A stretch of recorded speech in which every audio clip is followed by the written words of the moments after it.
আসসালামু আলাইকুম গাইস, আমি সোহেল এসেছি আপনাদের সামনে একটি নতুন টপিক নিয়ে। ভাইরে ভাই, ব্যারিস্টার সুমন কি জিনিস, সকল এমপিদের পেছনে আগুন জ্বালাই দিল। আমার কথা কিছু বুঝছেন না না? এই ভিডিওটা দেখুন, তাহলে বুঝে যাবেন। আড়াই মাসে কত টাকা বরাদ্দ পাইছি জানেন আপনারা? কেউ আগে কইতো না। 29 কোটি টাকা বরাদ্দ পাইছি, 29 কোটি টাকা। এর মধ্যে 25 কোটি টাকা খালি রাস্তা বানাইমু সোনারঘাট আর মাধবপুরে। 2 কোটি টাকা মসজিদ এবং মন্দিরে দিতে পারবো, আর 2 কোটি টাকা যারে মন্দরে দিতে পারবো।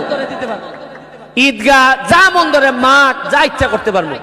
এই যে আমারে দেখাইছে আপনাদের মাঠ ভেঙে গেছে, এখানে মাটি নামতেছে। ওই আমি জালাল রে কইছি, আমাদের মাননীয় প্রধানমন্ত্রী কতটাই স্বার্থপর, তাই না?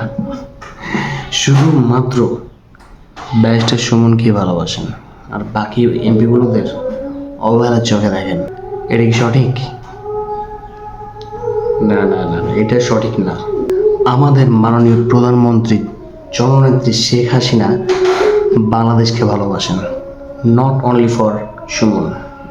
তিনি এই বরাদ্দগুলো প্রতিটা এলাকায় দেয়, প্রতিটা এমপির হাতেই যায়, কিন্তু আফসোসের সাথে বলতে হয় যে এর সঠিক প্রয়োগ হয় না।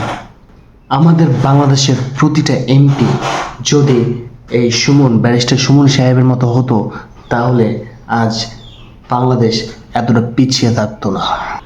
আমাদের এই সোনার বাংলাদেশ সোনার মতো জল করত।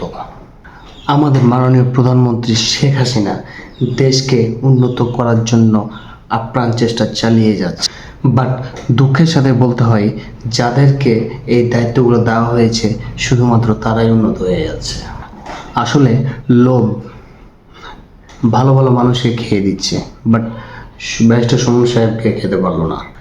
আমার মাননীয় প্রধানমন্ত্রীর কাছে একটি আবেদন, আপনি এমপি সাহেবরাকে কোটি কোটি টাকা তাদের এলাকা উন্নয়ন করার জন্য দিচ্ছেন, ঠিক আছে, কিন্তু আর কিছু টাকা খরচ করে এই উন্নয়নগুলো হচ্ছে কিনা তদারকি করার জন্য কিছু লোক নিয়োগ দেওয়া দরকার। আপনি যদি এই নিয়োগটা দেন, তাহলে ইনশাল্লাহ অন্তত 50% হলেও দেশটা এগিয়ে যাবে, উন্নতির মুখ আমরা দেখতে পাবো। আপনারা যারা ভিডিও দেখছেন তাদেরকে বলছি, আপনাদের উচিত হবে ভিডিওটা শেয়ার করে অন্যদেরকে দেখার সুযোগ করে দেওয়ার, যাতে করে এই তথ্যটা সকলের নজরে আসে। আমার ভিডিওতে কোনো ভুল ত্রুটি হলে, কথা বলে কেউ আঘাত পেলে আমাকে ক্ষমার দৃষ্টিতে দেখবেন, আর ভুলগুলো ধরে দেওয়ার চেষ্টা করবেন। নেক্সট টাইম শুধরে নেওয়ার চেষ্টা করব। শেষে একটি কথা বলতে চাই, আশা করি আমরাও ব্যারিস্টার সুমন সাহেবের মতো একটা ভালো এমপি পাব,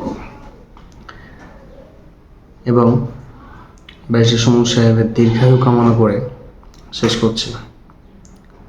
আল্লাহ হাফিজ।